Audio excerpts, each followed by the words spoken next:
edition of the Mindset Game podcast, and I'm your host, James Roberts. Before we get started with this week's show, first off, let me take this opportunity to welcome back the regular listeners. And if this is your first time listening to the show, I hope you enjoy this episode and decide to subscribe to the show. Today's guest, I've got Nick Littlehales. So welcome to the show, Nick. It's my pleasure, James. So can you give a brief introduction of who you are and what you do?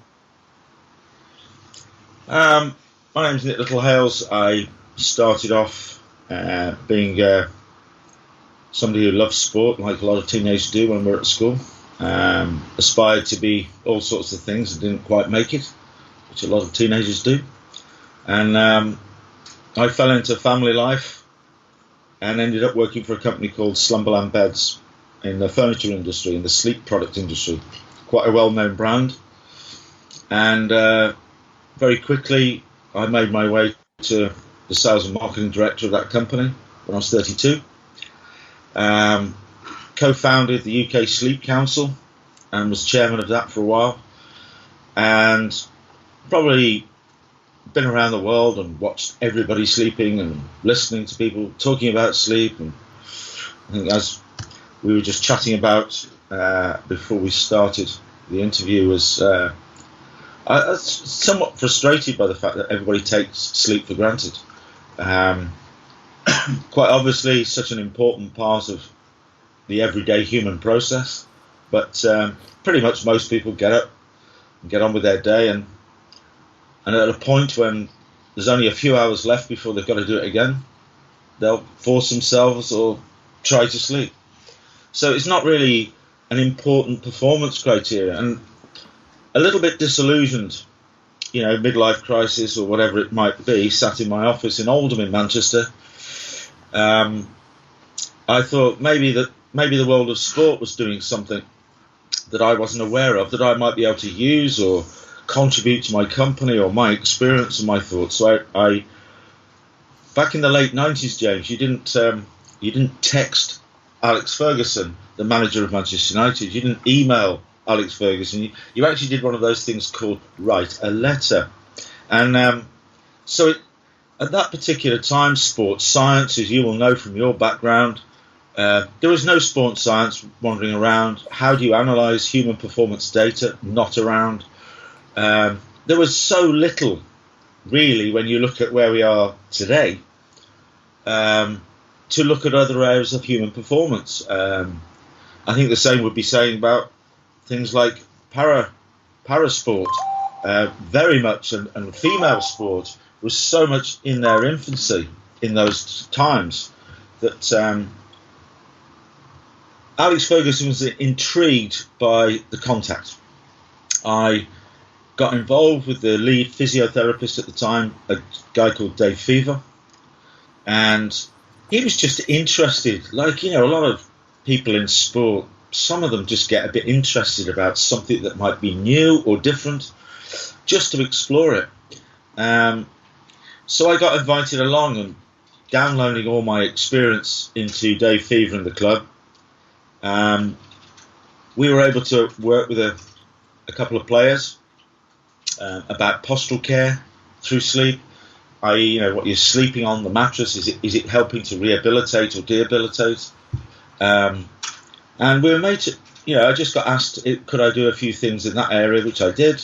It made some positive changes that led to, could I start talking to the players at the club? This was the Manchester United treble-winning team, the class of '92. Whether you like Manchester United or not, I'm an Aston Villa fan, so it wasn't really floating my boat. But, the David Beckham, the Giggs, the Butt, the Ryan Giggs, and the Neville brothers, they were all there, and they were very responsive to whatever Alex would want to do. So I was able to put the first napping room into Carrington, their training ground, when they decided to make a change to double up in pre-season training.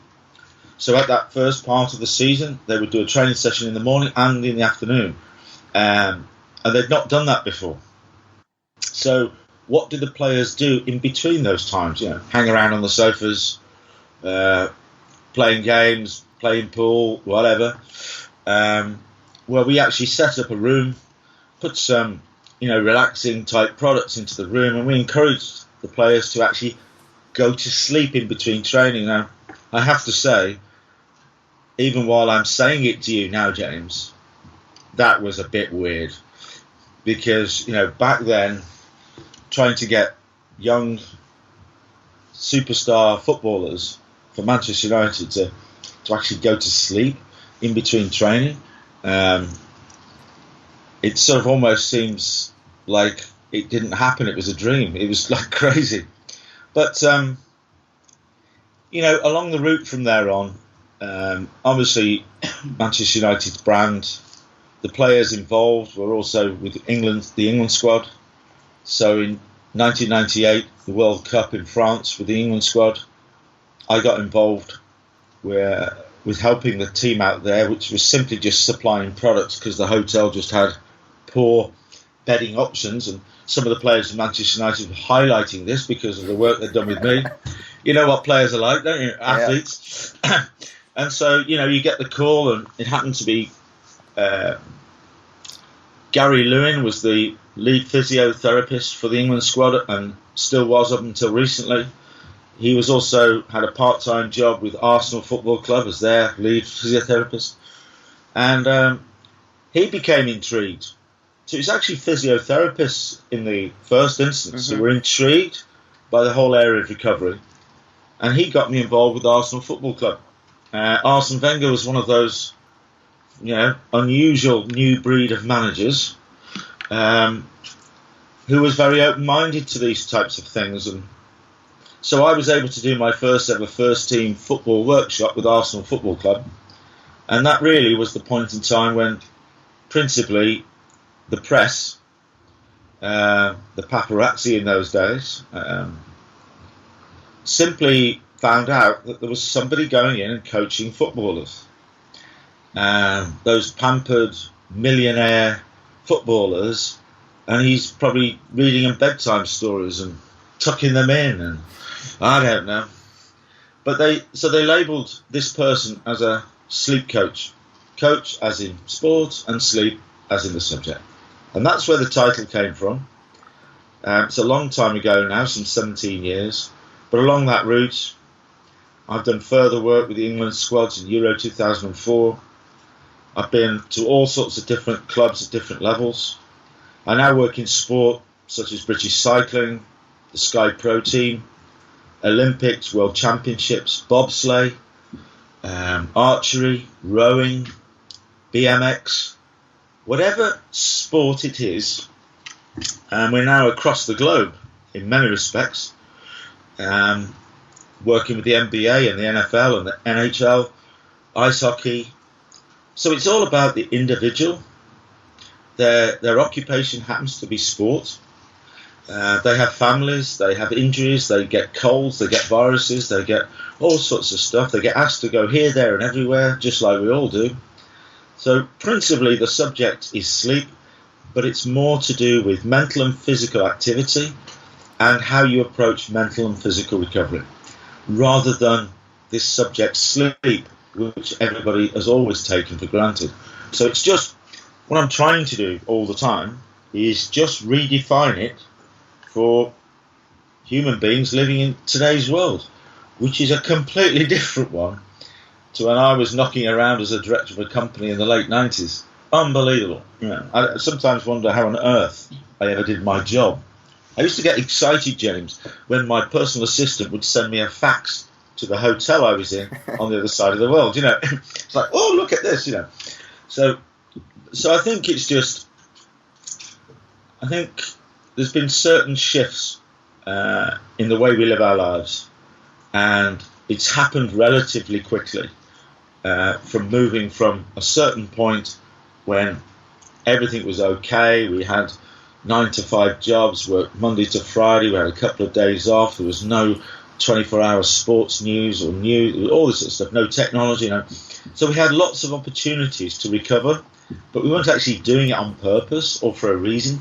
It's just there was nothing else to do, sort of thing. So all that's happening right now, and pretty much the role I do, yes, it's a sleep coach, but it's got much more to do with the mental and physical approach to every day, the psychological approach to every day, the ability to have a flexible routine that enables you to do your work, to do your sport, travelling, families, just being available to play or to perform is massive. And when it takes 4 years out of you, which you know perfectly well, when you sit there and Tokyo is in the far distance, but it's not. Every day, Tokyo's right in your head, right in your mind. Everything you eat, everything you drink, what you do, and ultimately to be able to peak at a particular time on a particular day that's 4 years away. That takes a mindset that not many people, certainly I would struggle with it, but not many people can achieve. So in British cycling, the aggregation of marginal gains, how do you wash your hands, teaching people how to do everything in every single way, just to add all those things up, so we can get that person to that particular moment and give them the best chance they possibly can. So, a bit of a long answer to your question, but I think when people go, Nick might be a sports sleep coach, I think they'd be quite intrigued to find out that the subject of sleep is just an outcome of everything we do from the point of wake. So a lot of people worry about sleep at the wrong times. They don't really know anything about it. They pick things up in their heads like, I should sleep 8 hours a day. I mean, how many teams do I go into and I just ask this question, how many hours do you try and sleep? And they say 8 hours. But you don't really, why 8 hours? Why 8 hours? How many times have you ever slept all the way through for a solid block of 8 hours, 365 days of the year? The answer will be, nah, it doesn't work like that. So, hopefully, we're making a difference, and I think the goal of us as human beings would be to try and find a way where we can certainly mentally recover and physically recover, but do it faster, quicker, and not waste some 8, 9, 10 hours a day doing it without any control. So I'm just trying to make it relevant from that point of view. So Nick, why has the myth come about having these 8 hours a night? Well, I've written a book recently and the publishers came up with the word myth. I don't know whether that's the right way to describe it, but it probably is a myth, because we will read, and I've read it ever since I got into the sleep industry, that from a clinical and research side, a human being requires around 30 to 33% of every 24-hour period to be in a recovery state called sleep. So that's a third of your life. We've read that everywhere. It's a third of your life. It's important. So that equates to a healthy adult requires around 8 hours in a sleep state. So we've all read that. We didn't. It wasn't discussed at school, though, was it? I don't remember having any lesson, whether it's biology or anything at all. There was no lesson whatsoever where the teacher referred to sleep, or 8 hours, or not eating too late, or nothing. Circadian rhythms, chronotypes, nothing. Not even owls and larks, which is the sleep characteristic. So, principally, we've read it in the papers, seen it somewhere. Mum and Dad have said, you need 8 hours. Don't know why. And yet, how many occupations and how many human beings across our planet have to spend most of their time 6 months a year in darkness? Some human beings have to spend most of their lives in temperatures way beyond other countries' experience. into the 30s, the 40 degrees Celsius.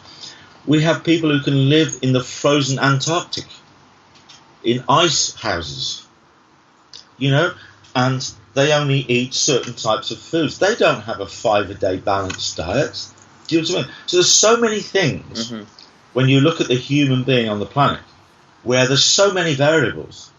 And in sport, how do you become a single-handed round-the-world sailor and out there at sea for 3 months on your own in a stripped-out boat and only being able to sleep if certain factors are in place? I mean, there's one going on right now. So, and when you look back in history, which you should have at least half an hour at school at some point in time. When you look back at history, the human being has always slept in shorter periods, more often during the day. It's called a polyphasic approach. The only time we ever switched to sleeping in one block, i.e. 8 hours a night, one block, was when we invented the electric light bulb. We invented the electric light bulb, which meant that we could keep blue light, daylight in our system for longer, because we could extend it into the evening, we could bring it into our lives, whereas before, basically, we started to shut down as the sun disappeared over the horizon. And we changed it when we invented that. And up until that point, we would always sleep for maybe 20, 30 minutes midday between 1 and 3, 20 or 30 minutes between 5 and 7 every day. This is part of this natural sun up and sundown process and us as human beings. We would sleep for a few hours at night, wake up, do some stuff, go back to sleep for a few hours. The Victorians used to do that. So I think the reason why it's a bit of a myth is because this isn't actually natural to a human being. It was only created because we went and created artificial light. And then we created daylight saving time, which happens every year when we turn the clocks back and forward, because that was created because of world wars, where countries actually decided to shift the clocks to create more space, to make more bombs, more warheads, more this, more that, more that. And they switched. So a lot of countries followed the same rule. So every year we get into winter and we have to deal with this time shift of waking up in the dark and coming home in the dark. And I suppose there's another one called technology. That's come into our lives and it's changing everything that we do, and there's more to come, isn't there, James? We're going to have things just coming in every minute of the day. And so what it is right, it's like a myth, is that if I'm coaching Paralympic athletes, if I'm coaching young teenagers trying to get into sport or into a career, pilots, doctors, surgeons, nurses, teachers, across the whole piece, is that none of them ever achieve and can achieve to be able to allocate a whole block of 10 hours a day, 1 hour before, 1 hour after, 8 hours in complete sleep, sleep all the way through. Nobody's achieving that in the slightest. They have to use different types of habits and techniques to cope with it. And that principally, I think, is just a complete lack of knowledge, and nobody's teaching and nobody's communicating. So everybody spends most of their time worrying about, I'm not going to be able to get my 8 hours tonight, when actually, with one little paragraph in a conversation, they suddenly realise that maybe sleeping in shorter periods, more often, in a different way throughout a whole week rather than every day, is actually perfectly natural.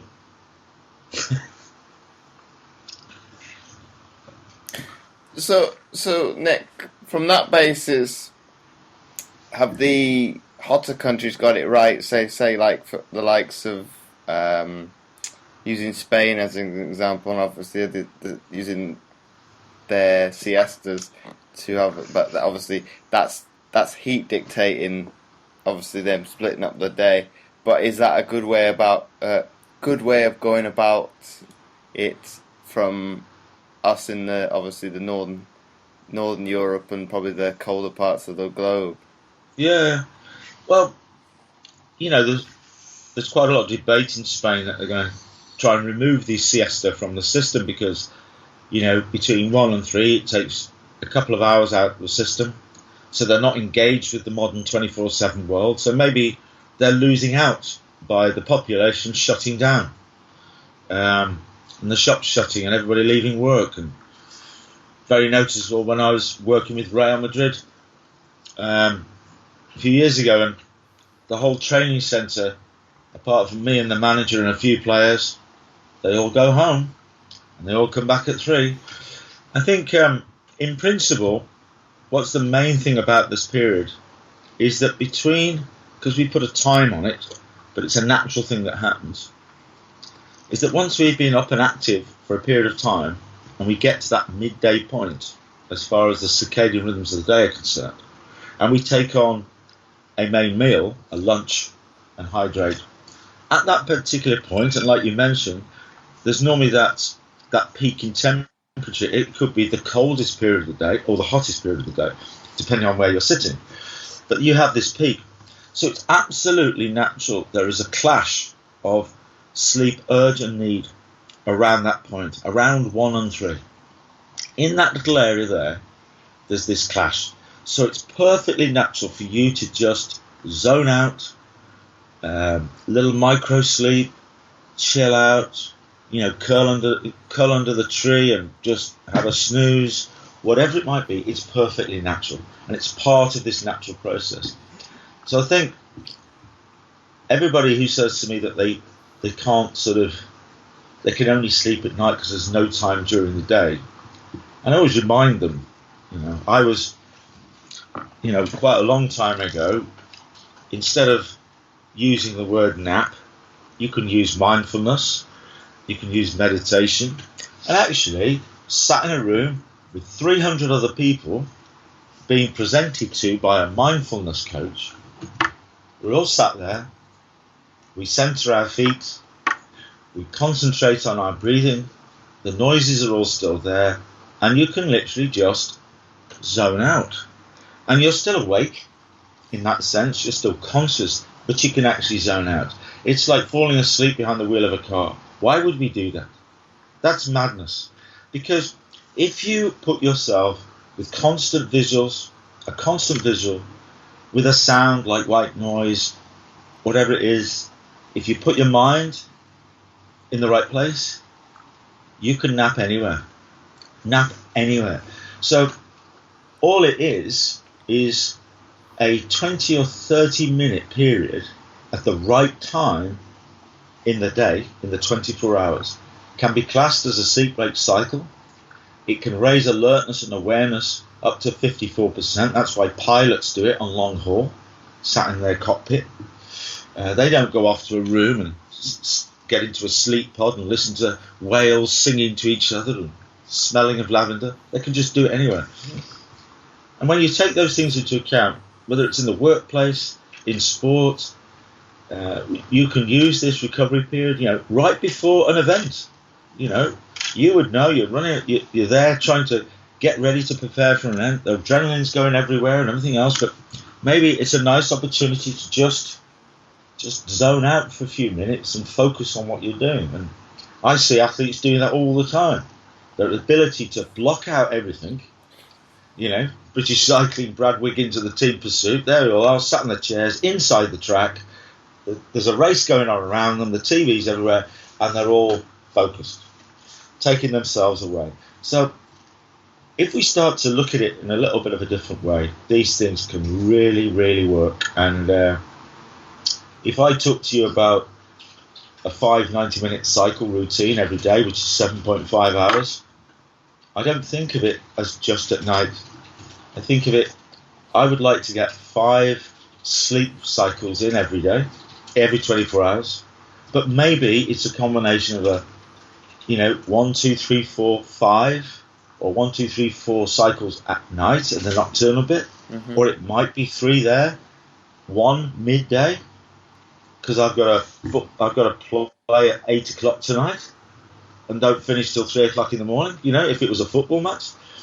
I might slot it in between 5 and 7 because we're now coming into the summer, and there's more daylight out there, and I want to go and play and enjoy myself with all my friends in the evenings and ride my bike and socialise, don't you? So I don't want to be falling asleep at 9 o'clock, absolutely shattered, when the summer's here and it's still light till 10 o'clock. So what you do is, within everyday life or sport, you look at the schedules, you look at what's being asked of you, and you slot in sleep recovery moments, periods, to suit that schedule, to stop you getting into a habit of constantly walking around fatigued.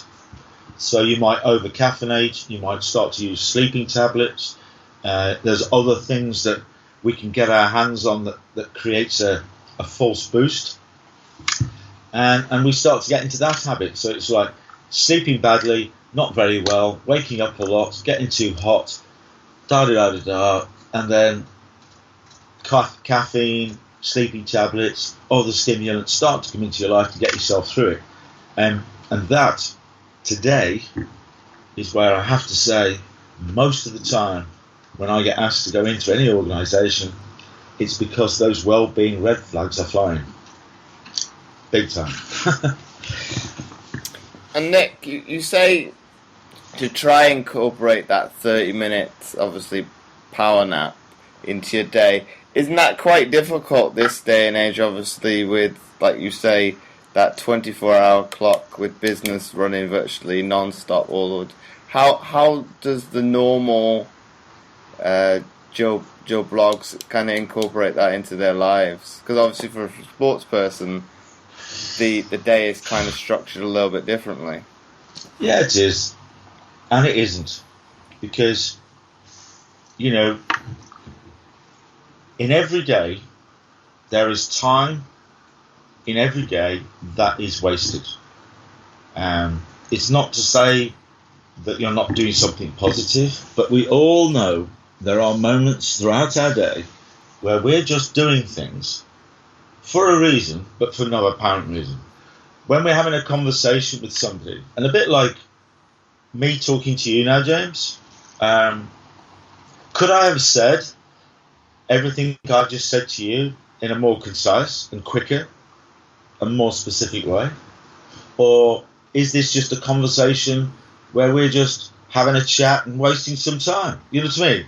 In every single way, meetings, lunchtimes, breaks, you know, if you've got a 2-litre bottle of water on your desk so that you can keep hydrating, it wasn't that long ago when that water was in the canteen or in the fridge over there, and you had to get up from your desk and walk over there and take some water or make a cup of tea or make a cup of coffee.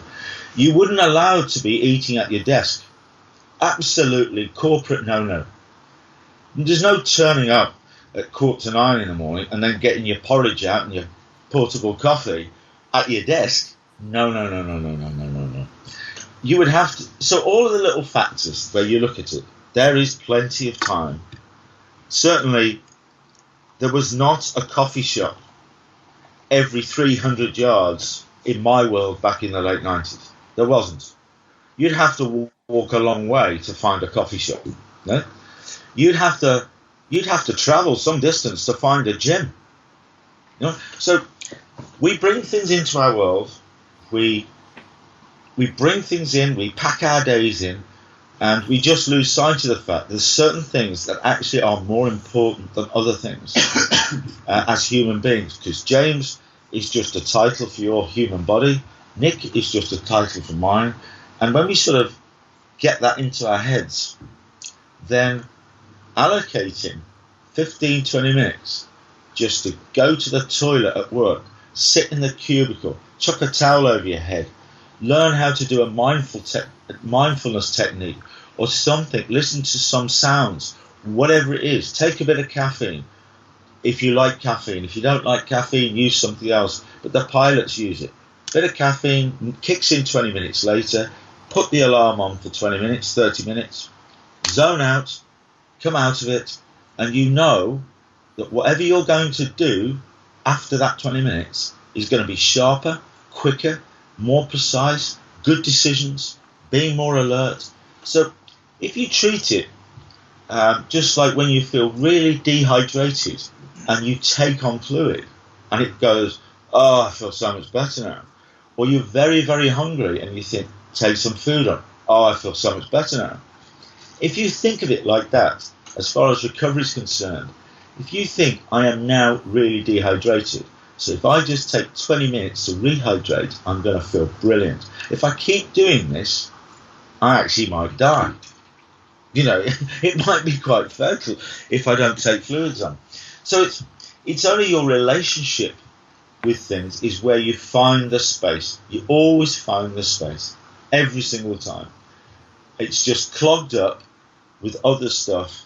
And like you will know, well, hopefully you will know because you've been such a successful athlete, is if you're going to train for an hour, if you take 15 minutes to ensure you're in the right place and then do 45 minutes, is the outcome of that hour more positive, more beneficial?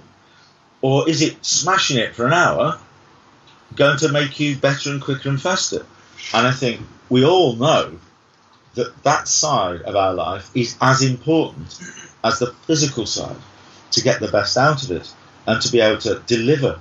And that's what, you know, you said power nap, snoozers are losers. Napping is that old guy sat in front of the fire smoking his pipe, reading the paper, Christmas after lunch, all that. Napping is sort of, it's not. So I advise everybody is to don't tell anybody you're doing this. Why get the ridicule? Why would you want to get into? Let everybody get on with their lives. You just have a recovery program that suits you. And you know, when I'm off to the toilet, you don't give a damn. But I'm there, raising my alertness, raising my awareness. In the afternoon, you just can't work out while I'm just a little bit quicker and got things done better than you did. You know, it's just, why did I get promoted and you didn't? Why am I able to go to the gym at certain times or do things at certain times when other people find it difficult? Have I got better mood and motivation to pick up the fruit or the vegetables or grab something that's pre-made and is easier to grab hold of?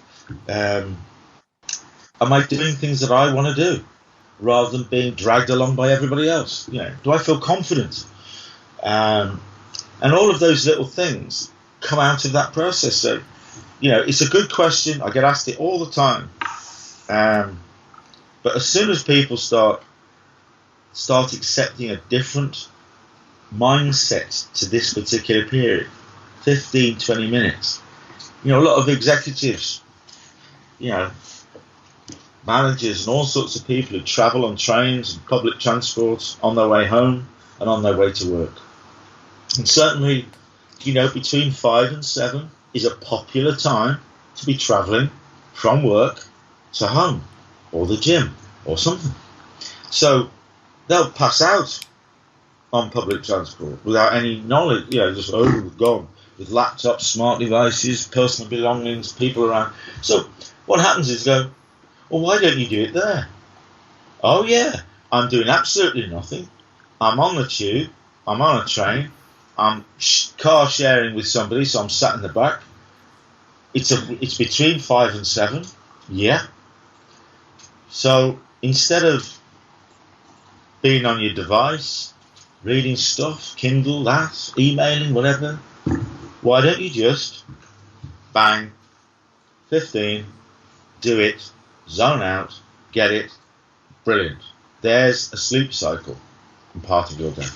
So there's always a place you can find. Always a place you can find. It's just that mindset of, if you snooze, you lose. Not in sport though, James.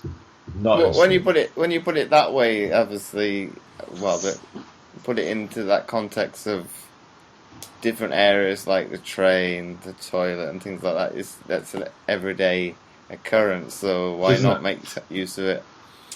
And the one you touched upon quite early on in this podcast is obviously you talked about the mattress. What really makes it a big difference having obviously, or I'll phrase it a different way. What really makes a big difference having a good quality mattress? not and having a bad one to your sleep? That one is easily answered by the floor. The floor in this office and where you've sat right now. The floor is a surface we can actually sleep on, because we do. As humans, we get asked to sleep anywhere, anytime, any place. Hotels, we go camping, in a tent, on the floor, bit of foam, we do this, on the sofa, on the chair, even hanging off the side of a mountain in a sack, because you're a professional mountaineer. So we can actually go into a sleep state pretty much anywhere. The quality of recovery will be different to if you make certain adjustments. So if we make the floor a bit more comfortable, then maybe we can adopt a certain sleeping position that the brain likes, and maybe that will encourage better sleep-wake cycles and better sleep stages to be entered, and we'll get better recovery because it's not so aggressive like the floor. Now, you may well have experienced some of the work I did around 2012 with British Cycling and also the para cycling teams. We created little sleep kits, and they would sleep on them at home, and then they would be taken to London 2012, and we did exactly the same this year, not this year now, but last year for Rio. And they were sleeping on little shallow pieces of foam, basically. Special foam, but I don't mean that it's like specially created for Olympic cyclists, but it was a viscoelastic foam, 7.5 centimetres deep. That would be in a sleep kit on the floor in Rio, like it was in London 2012, and they would be sleeping on that. There'd be another layer on top of it, a little comfort layer on top of that, wrapped up in some linen with some duvet and a pillow. Now, the question is, no mattress that is a flat surface, that's made of materials that don't move, they don't sense anything, they don't adjust, they don't do nothing. It's a flat surface like the floor, but it happens to have materials or springs in it that makes the floor more comfortable to lie on, like a little camping mat or a blow-up lilo. So what the biggest problem people have is suddenly they're not saving up and investing in their sleep and putting things in place that help them with their recovery. They're not doing that. So every now and again, when push comes to shove, you end up walking into the marketplace, either online or offline, to buy a new bed or a new mattress. And principally, it's one of those little moments. It's almost like a guilt trip that you've never invested in your recovery before, your sleep. Rented apartments, university dorms, mates' sofas and all the stuff. This your sister's old bed or your brother's old bed passed down to you, and your mom and dad gave you their bed when you moved into your first house. It's all sort of like, wow, now I'm going to buy one. And it's sort of like a big deal. So, and boy, don't we in the industry know that. We know you're coming. Come to me. And in you come, it's like, oh my God, I'm going to buy my first mattress. I want it to last forever. I want it to have as many things in it as possible. It's got to make me more beautiful. It's got to solve all my back problems. It's got to last forever. It's got to be the most comfortable thing possible. It's going to give me the perfect night's sleep. And all of these things are in your head. So you just think that if your budget was £200, you spend £400 because that'll make you sleep better. If your budget was £1,000, you spend £2,000, £3,000, £4,000. You can walk into shops right now and see mattresses for £10,000, £13,000, £15,000, £20,000. You can see mattresses for £99, £49, £100. So the reality is, and what we all do, is it's simply about providing a surface that promotes you as an individual to sleep in the correct position for longer periods, and while you move around to make subtle adjustments during the course of that period, you're always encouraged to go back to the fetal position on the opposite side to your dominant side, which is the one the brain loves. And the more you're in that, the more your brain will take you into the better areas of sleep quality. And as long as you're sleeping on your front or your back or moving around all the time, everywhere here, then you don't get it. So no mattress. All you have to ask yourself the question is, just how many springs does your body profile require for you to sleep in what is deemed to be the correct sleep position? Is it 1,000 springs, 2,000 springs? And you will have met a lot of people in your world, James, certainly I haven't. When I'm standing next to Richie Gray, a sort of Scottish rugby player who's 6'10", and makes me look like I'm like 3 foot tall, and I'm having to look, when you're looking at it, a massive physical frame, and then you're standing next to Laura Kenny now, Laura Trott, and she's tiny. She's tiny. So how on earth does that mattress quite clearly state for all of us in the world that it will do all of these things, doesn't matter who you are, lying on it? Now, that doesn't make sense. It never has made sense. So it's all about just getting a surface that will release that, and whether it's made of springs or foam or this or that, it doesn't matter.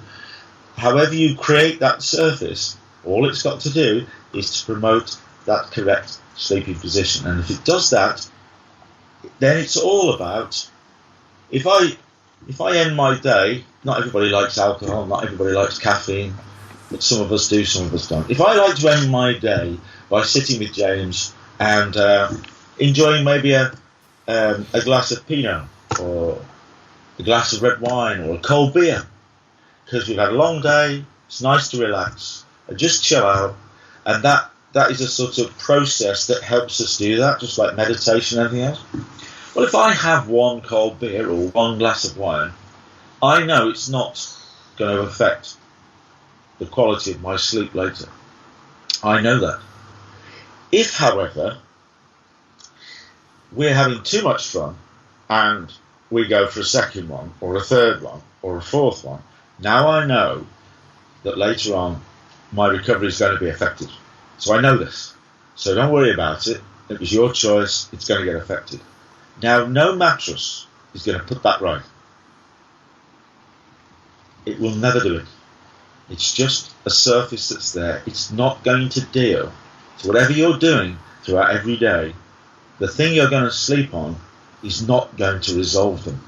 All it's there to do is to not aggravate you as much as possible. And the floor is difficult to sleep on. A bit of foam when you go camping, you'll still get on with your day, you'll still have great fun with the family, you'll still do everything you want to do and enjoy camping and being outside and everything else.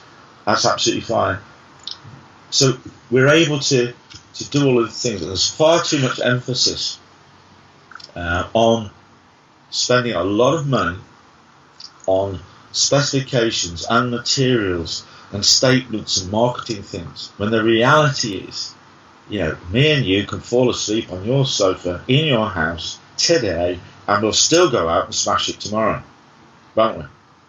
I mean, how many times have you not slept? How many times do you actually leave your home and actually go to a specific event? It's normally you're walking out of a hotel room or a facility. You very rarely leave your own home and walk straight down the road and do the Olympic final, is it? And then go home again. So you have to be able, as a human being, to whatever is available to you, you've got to make that work. And some things will work better than others. And that whole myth that one day in your life, at some point in your 20s or your 30s or even your 40s, that you go out and spend a shed load of money on some mattress and some marketing statements that's going to change your life.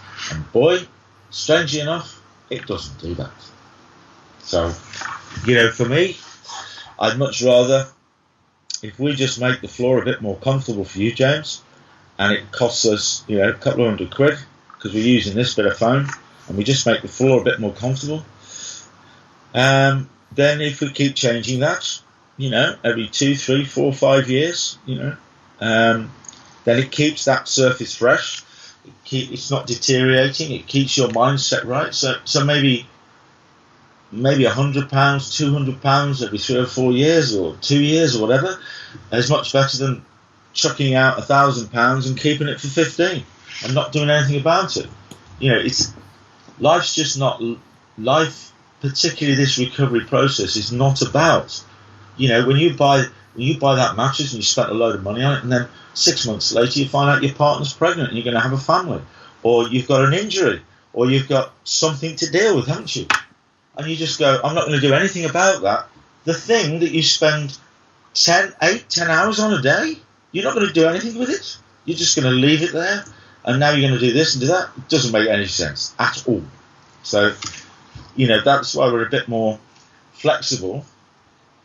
Get the routine right, get the mindset right, put sleep in a different place, think about mental and physical recovery, and the environments and the products that we use to actually do this process with is all about just making sure that they don't get in the way of how we prepare throughout the day.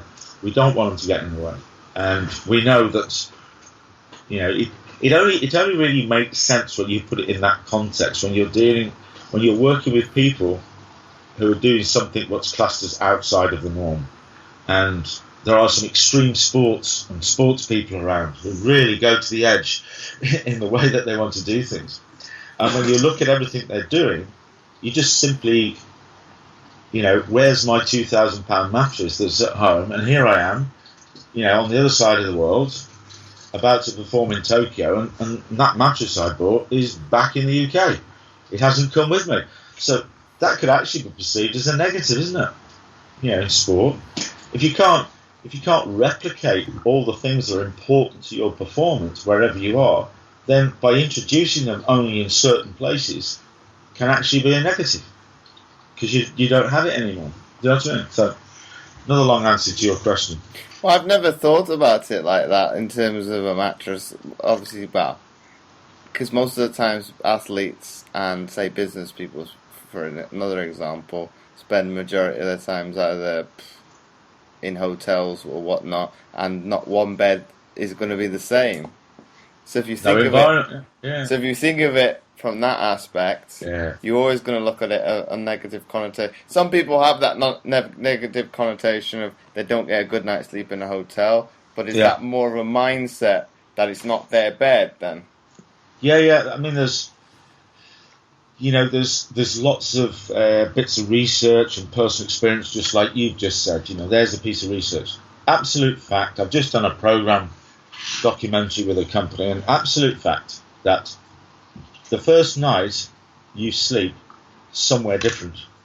If you've got a consistent, so most of the time you're sleeping at home, but every now and again, 3 or 4 times a month or more, you leave the home and you go somewhere else to sleep, like a hotel.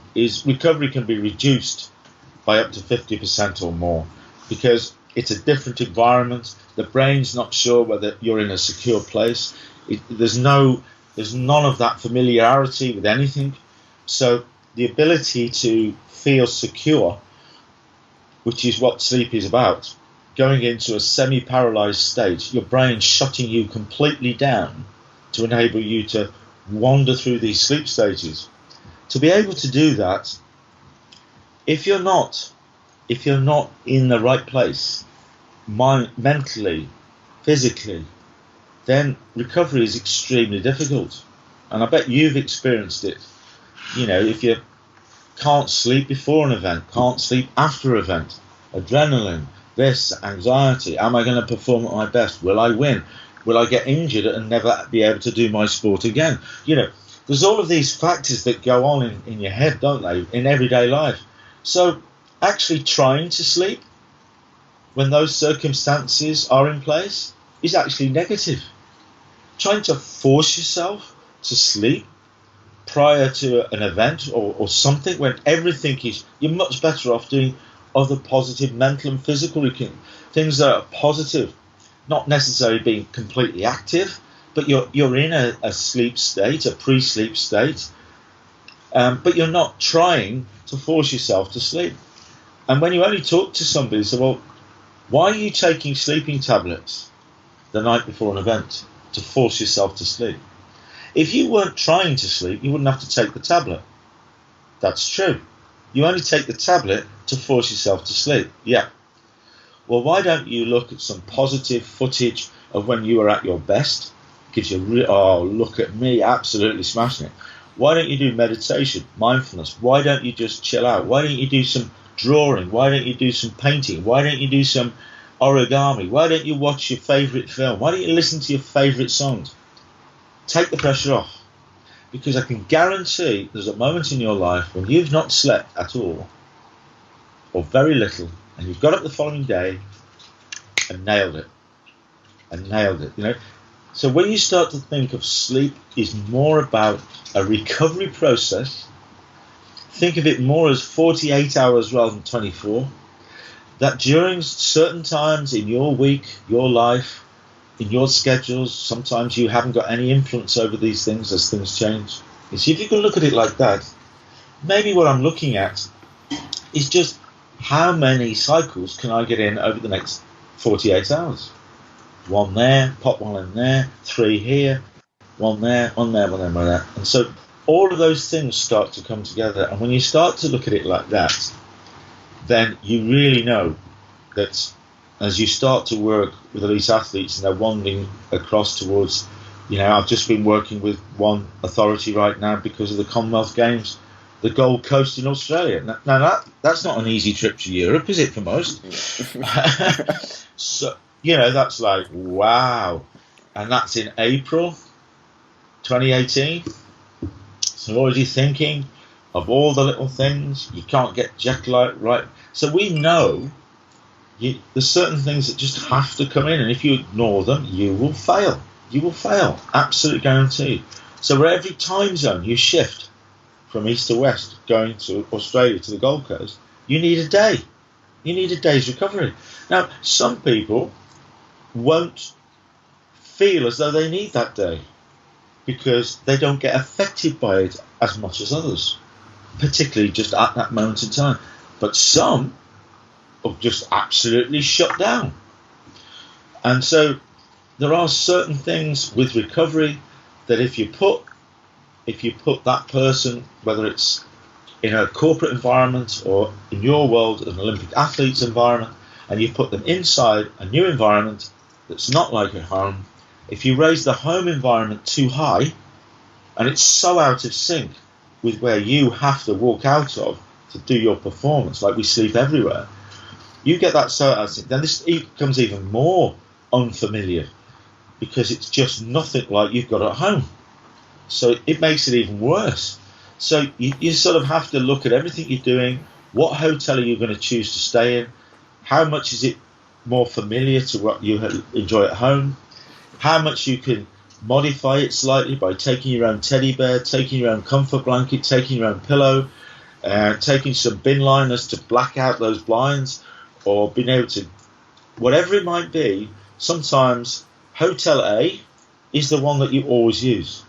But Hotel B, just down the road, it might not be as opulent, it might not be 5-star or 4-star, it might be 2-star or 3-star. But from a point of, I know that before that meeting and before that event, staying in a hotel is going to make it more difficult for me to recover properly. So I'm going to choose Hotel B, because Hotel B, I'm able to have more of an impact on it than Hotel A.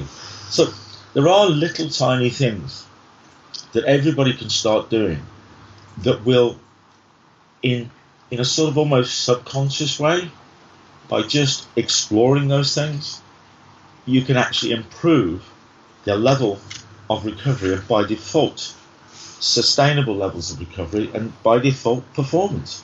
And it's only been in recent years that the organisations and individual athletes are starting to sort of take this on board, do something about it, and feel the benefits of it.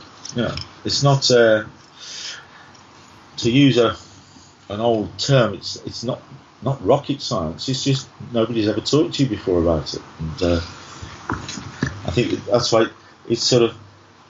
There's a little chapter in the book about my book about mattresses and products, and my industry doesn't like that chapter for obvious reasons.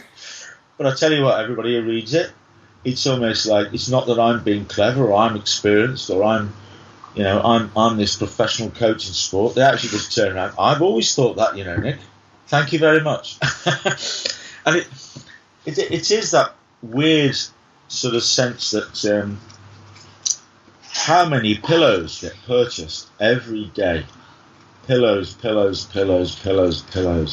anti-snoring, physio pillows, neck care pillows, all sorts of pillows get bought every day, and all they are is simply because you should have bought a size 9 pair of trainers, but you bought a size 10, and you didn't know that.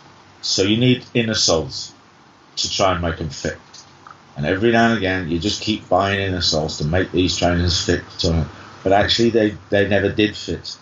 So everything about this is you're just trying to make it work.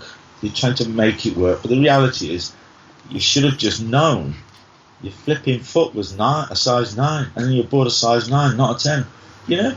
It's ridiculous like that. I mean, how many people it's orthopedic, it's chiropractic, it's physio endorsed, it feels really hard when I sit on it, it's going to last forever. Yeah. Are you buying a floor, or are you buying something really comfortable? Mattresses, layers, fillings and layers to sleep on should be in the design focus like a pair of trainers. They're breathable, they're flexible, they use materials that deal with those complicated joints in our feet. They take all our standing weight with ease. We can go to the shops in them, we can go to the gym in them, we can wear them 24/7, we can't feel them on our feet. You don't say the same about Wellington boots, or about work shoes, leather shoes, high heels. You don't say the same about those things. So there's only one criteria for something to sleep on. They've got to feel like a pair of trainers.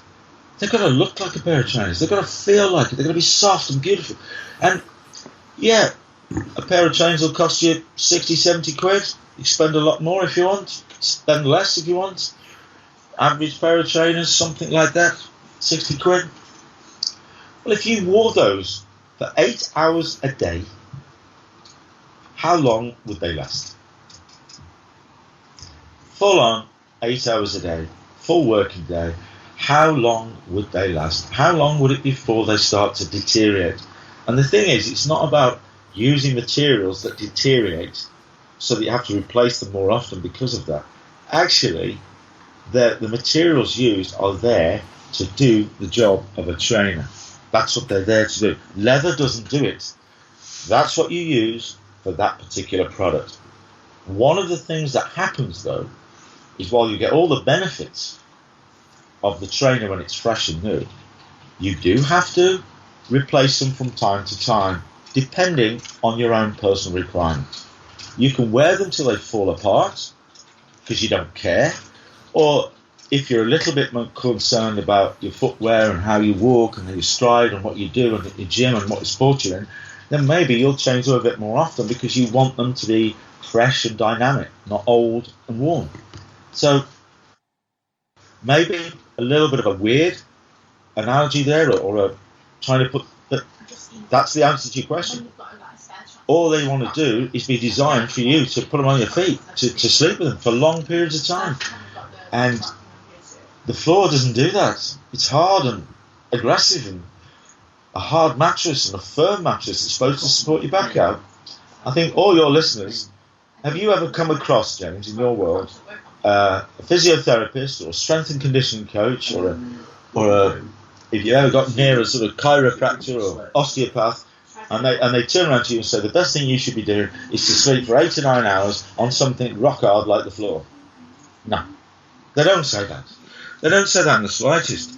So why is it that that industry uses those marketing tools to trap you into buying something? It just makes no sense, does it?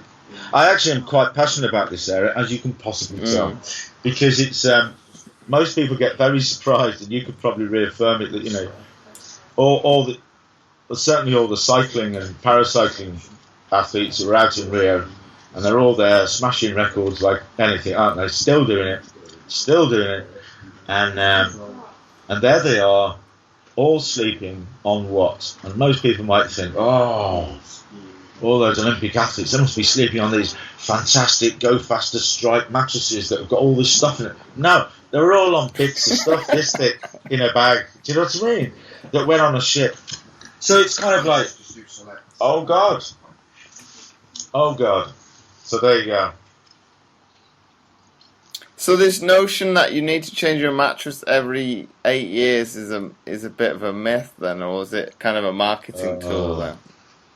I hope nobody from my industry is about to listen to this, James, because I was actually one of the founding members of what is now known as the UK Sleep Council. There was a number of retailers and manufacturers. I was head of one of the leading brands, so I was involved by default. And we created the UK Sleep Council. And that was a way to try and pull together investment from the industry to help communicate to everybody else about sleep and about replacement cycles. And one of the driving things about that particular point was the average replacement cycle of a mattress or a bed in the UK was plus 25 years. Okay, average. So one of our messages was, sleep is important, fine. We just wanted people to change their sleeping products more often. So we came up with the message of every 10 years. Think 10 years, right? If you've had it for 10 years, that's a long, long time. It's probably time to replace it. Now you've got certain retailers who've taken it on board themselves, and they talk about 7 years and 8 years. And you sort of think, well, if I have got a particular lifestyle, that means I do travel a bit. So I probably spend 50% of my time at home and 50% of my time travelling around.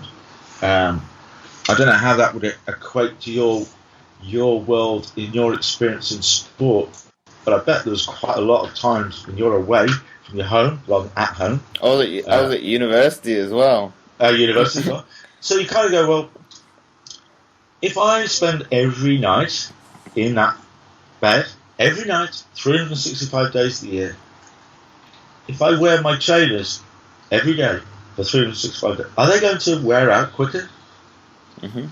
Or not so quick? So if I only put my trainers on once a month, I can probably get 4 years out of them, can't I? If I wear them every day, it's not going to be long before I need another pair. So the reality with this is, in my world, is every year you are going to go through a set of experiences, and some of them are planned, some of them are not. Some of them can have more of an impact on you than others. And during that period of time, as a human being, you are going to be affected by that. Some positive, some negative. And you don't know they're coming. So this particular area requires, what are you doing, when are you doing it, and why, how you can try and recover as best you possibly can, minimize the effects of everything, and being able to adjust. And so if it's simply the case that maybe, in your world, you got an injury. This happened to be mid-term training program, and everybody listening to this can relate it back to their own lives, because we all have the similar things going on. I'm just using it as an example because we're talking. So you're en route to the World Championships or the Olympic Games, to an event. This happens to be 2017. This is the final leg, and something happens. that you hadn't planned for. So if you can go, talk to Nick, your sleep coach, talk to your physio, talk to your whatever it is, and you go, if I can just change that layer on the top surface of my sleep system, this little expensive bit, because it's made up of a few layers, if I can take that one off and put this one on, then while I'm recovering, this will aid this particular set of circumstances. Right? Now, if you've bought a mattress this thick, it's going to last forever, full of all sorts of stuff, you won't do anything. But actually, it's part of your recovery toolkit. So when you're starting to look into all of these areas, you start to get an effect. To be honest, I think every year you should think about your recovery. And if that means going and buying another pillow to replace the one you've had before, to keep it fresh, to keep it lively, to keep it all that perspiration and lost skin scales into that product, it's now just get another pillow or get another layer for your mattress to make it even more comfortable, softer. Chuck that one away, put another one on top. Maybe it's, buy yourself another set of bed linen. One of the funniest things that I ever had to do was pluck up the courage to tell Sir Dave Brailsford and the guys at Team Sky and British Cycling, one of the best marginal gains I think they should do is have fresh bed linen on their beds every night on a Grand Tour. Fresh bed linen every night, 3 weeks, Tour de France. What? Yeah. Because to be honest with you, if I make the bed and I put fresh linen on it, it feels cool, it feels crisp. I think, I want to get in that, and if I get in it, I'm going to have a nice sleep. Sort of like, that's how it feels. Yeah. So why do people just do it once a week or every 2 weeks or longer? I'm doing consultations all the time, and the little question there says, do you do it once a week, twice a week, every 4 weeks or longer? And the button, longer, gets pressed a lot. Wow. So it's like, all we did is we had 6 sets of linen for Bradley Wiggins, Chris Froome, Mark Kemp. So the guys in the Sky Team bus, there's washing machines in the side of the Sky bus, and so they'd have 3 sets, one night, second night, third night, then they'd wash those 3, and then they got another 3, and believe me, we're talking about, so to answer your question, 7 years, 8 years, 10 years, nothing's going to make any sense. If you've invested a lot of money in your bedroom and your sleeping products, and you've spent thousands and thousands on the bed, and you've done all sorts of things because that's where you are in this world, then why on earth is somebody telling you to change all of that after such a relatively short period of time? Because they buy them like they would a sofa or a dining table. Other parts of the furniture in their home is that they're really not thinking about changing that thing until either they don't like it, or they're moving house, or it breaks, or maybe fashion has changed and you want to move with the fashions of interior design, whatever it might be. But these things last forever. So I think, a lot of my clients, they get into that mindset. When they get asked, what do you want for Christmas? They say, could I have another set of linen, please? Because the more sets of linen I've got means it takes away some of the barriers of being able to take it off and wash it and then dry it and then put it all back on my bed. I can't be bothered. But if you've got a number of sets and you're not buying the most expensive stuff and it's part of your end of the day routine, I don't expect anybody to be changing their bed linen every night, right? That's not the point. But you certainly can say that if you get fresh bed linen when you enter a hotel, they do this. They might not change it fresh every day if you're there for a longer period of time, but it's all that sort of stuff. And I would just always follow that. There's always little things that you can do. It might be a new supplement that you can add into your diet that helps with recovery, physical recovery, with potassium, bits of melatonin in there, bits of magnesium in there, things like tart cherries and banana tea and various things like that. So it's not all to do with just, mattresses and changing them every 7 years. So every 7 years, if I go and change my mattress, to another one exactly the same or a different one? No, just change it. Or change it to a better one or a worse one, or more expensive one or a cheaper one. No, just change it. Just change it. Oh, I see. Well, give me a reason. Is it because every 7 years that the product has reduced its ability to help me sleep by up to 70%, so it needs to change because I can't sleep as well because of that? Or should I upgrade to something else? Or should I buy an electric one because we're not doing diesel and petrol anymore to save our planet? Is it because we've gone recycling and I need to be able to recycle my product when we didn't really do that not that long ago? No, just change it. And you go, well, if you've got no reason, I ain't going to do it. So it's just balmy. It's balmy, If you buy a little piece of foam and you sleep on that 7.5 centimetres, and you go to Olympic Games, you go here, you go there, and do everything you want, and you're going to wear that one out, then really what it is about your choice and mindset to this process. Every 3 years, I'm going to buy another 7.5 centimetre bit of foam, because that's an important thing in my life. That's what I spend a lot of time with, and I want it to not do anything other than promote, allow me to get the best possible recovery. So I'm going to have one of those every 3 years. I'm going to have one of those every year, every 12 years, or whatever. It's up to you how you perceive it. There's a lot of people out there who want to keep it for thousands of years, because you can do. But every 10 years, 15 years, 1 year, you just do what you need to do. But spending a lot of money, you can spend whatever you want on your bed frame, make it yourself, chuck a mattress on the floor, buy a fancy bed from an antique shop, buy something functional from IKEA, whatever.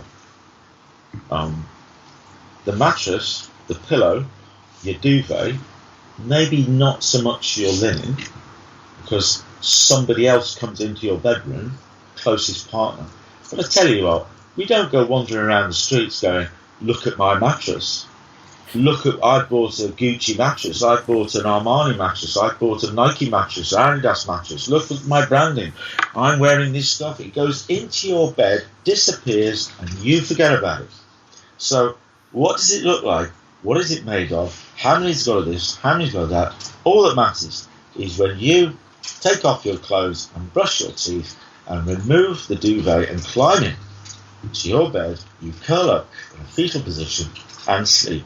And during that period, that surface is not doing anything other than just not aggravating them. There you go.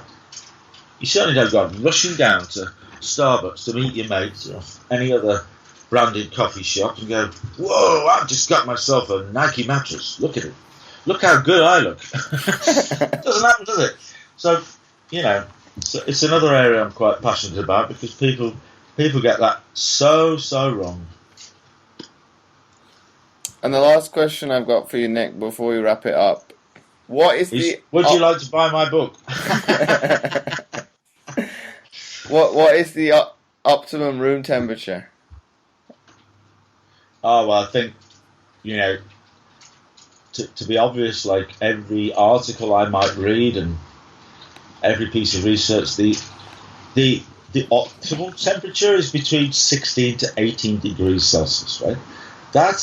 There's a sun-up and sundown process.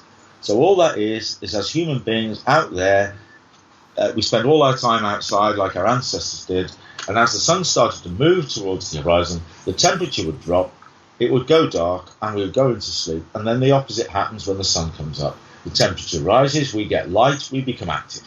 But that's it. 16 to 18 degrees is one of these sort of clinical laboratory, tests that all look at that. Whereas, as you pointed out earlier on, there are people who are living in climates that are like minus 25, minus 40, plus 40. So you're not always able to control temperature. Some people might have the luxury of air conditioning, which can have a plus and a downside to it because it dries the air out and makes it more difficult to breathe, but you get the temperature right. Some people can open their windows, some people can't.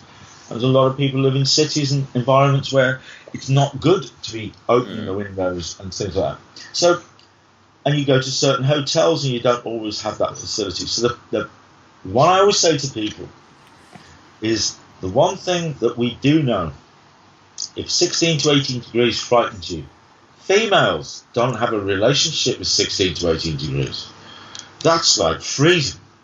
They're like electric blankets, they're like bed socks, they like to be all cozy and warm. I tell female athletes to have their room at 16 to 18 degrees, they just tell me to go away. The thing is that all you need to do is move from warm to cool. So your own natural body temperature, as long as the room or the bedding or the linen, which we touched on before, as long as it's a little cooler than you. So if you're 32 degrees as a body temperature or an environment, then try and get the bedroom at 28 degrees and get it down. If you're at 20, 18. I walk around sometimes, probably like today, with my puffer jacket, 2 layers on, another pair of socks, and I'm walking past 2 guys with shorts and a t-shirt on. I'm going, what's that all about? I'm freezing, they're not, So it's about your individual thing, and that's all it is just simply move. One of the things, I only know this stuff now. I didn't throughout my career. I was just doing like everybody else. But one of the things that happened to me quite a lot is that I would shower twice a day. One was to just prepare myself to be a director of a company and just to be smart and presentable and groomed. So having a shower in the morning was part of that process to bring yourself so I could, represent my company as a director. The other one was there was always things to do in the evenings, either meetings or going to an event or whatever. So you'd always end the day and then I would change into either casual clothes or whatever. So I'd have a shower as part of that process. The one thing is about it is, that's actually my little thing that happens to me that I didn't know I was doing it for any particular reason. But the last thing I do is I will take a quick rinse in the shower. Not to wake myself up. It's a nice little period where you have a relationship with, I'm actually a human being, Nick, not this flipping techno robot that can just do anything. So you're kind of naked, you're kind of rinsing. But what it also does is just take my body temperature up a couple of degrees. And so as I move to the room, that hasn't changed, but I've just took myself up a little bit. And then I'm sort of helping my brain recreate that process of my body temperature going down, but inside the bed. And that's fine. Likes this process. It might be a bit of progressive stretching. It might be a bit of meditation. You might just be turning the wheels on your static bike. Do you know what I mean? It's not sort of like you're just making sure to keep the room aired. When you start to think about pre-sleep routines, it's about sort of like, well, forget all the day. I'm about to try and go to sleep later, so can I just open the window for half an hour to bring some fresh air in? I may have not been able to do that throughout the whole day, but now I'm in the house or in the flat, in the apartment. I'm in control, so maybe I can do that. Maybe you put a fan and an ice bottle. Do that a lot with athletes. You've got a fan that you can get off the hotel, or you've got one in your room. You plug that in. There's a 2-litre bottle of water that's frozen in the freezer. Put that in front of the fan, and the fan just blows over the cold water bottle, and it's not going to make the place cold. A frozen bottle of water and a fan, it's not, but it just puts a little bit of nice, coolness, freshness into the room for a bit, just in that first process. And this is how you start. Warm to cool, light to dark, amber light, red light, yellow light does not affect the shift between melatonin and serotonin, which are the two hormones that trigger. One is the wake hormone, serotonin, tells the brain to do or unsuppress everything and release you to be in a wake state. The melatonin tells the brain to do the opposite, to suppress everything, bowel, bladder, active, appetite, everything. And so that moves you towards there. And light and dark does this shift. That's what it does. Natural light does it, and temperature shift. So you're always going to make it more difficult if you don't try and just be in harmony with these things a little bit more. So no pillow, no mattress, no supplement, no isolated intervention, no wearable on your wrist that's telling you about sleep, no sleep app, no nothing. It's going to affect what you get from the hours you allocate to sleep if you're not in reasonable harmony with those circadian rhythms of the day and your chronotype, which means you are genetically tuned to either be a morning person or a nighttime person. And that is simply about the way that melatonin and serotonin builds in your body genetically.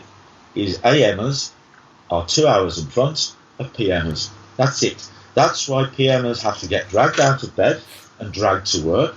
AMers are up and rocking. It's because I'm an AMer, and the melatonin, because of this natural circadian shift, as soon as that sun gets anywhere near the horizon, the light starts to change. It's still dark, but it starts to change. I change from melatonin to serotonin much quicker than if you were a PM chronotype. So I'm off and running, and you're still waiting for this to happen. And yet, at night, you are very lively, and I'm dead to the world. So if you combine circadian rhythms, your chronotype, what you do, why you do it, and when, not to get specifically bogged down with routines. That's not what we want in this world. We want to be flexible and impulsive. You can think in cycles. Maybe I'll have 4 cycles in the next 24 hours or 48 hours. Combination of 4 of those and 3 of those. We'll do that. Don't sleep before that particular event because it's pointless, because I'm wired. What happens if this, how do I take advantage of that? How do I move from summer to winter? All of this, I'm saying it really quickly and off the top of my head because that's how it should be in your life. It's just a subconscious thing. Nobody likes routines. It's, that's happening, I'll do that and that. That's happening, do that and that. I want to do this, do that and that. Oh my God, I've got a meeting with the boss, James. He's an absolute pain.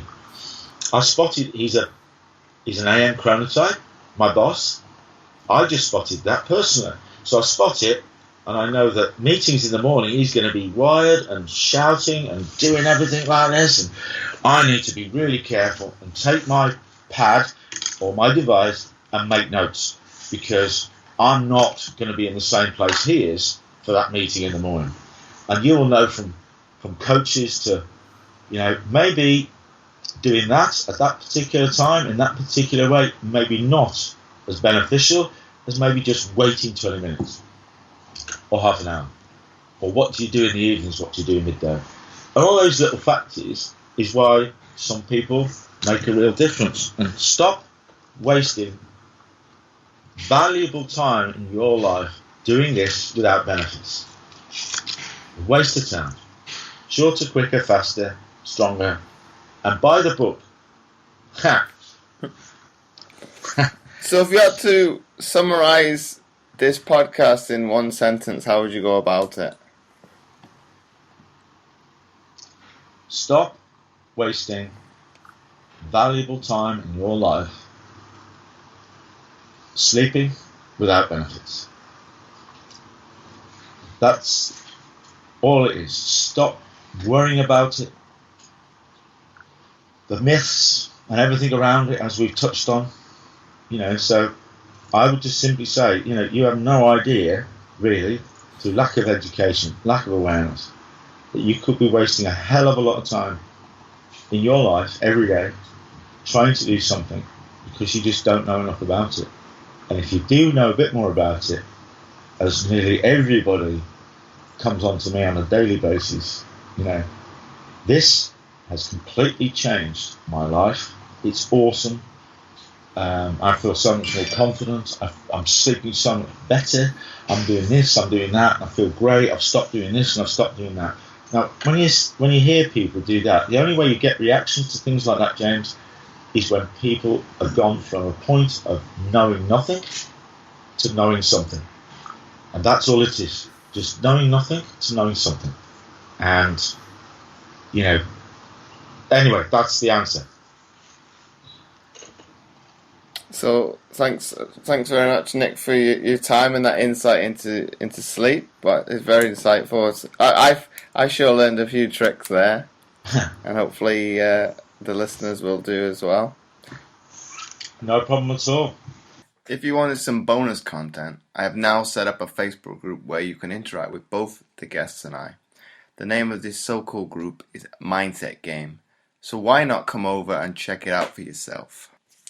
And before I forget, I would really appreciate it if you would be so kind as to leave a short written review in iTunes, as it helps to get the podcast more notoriety and it would be more visible in future to others, and thus helping more people, which my guests and I are all about.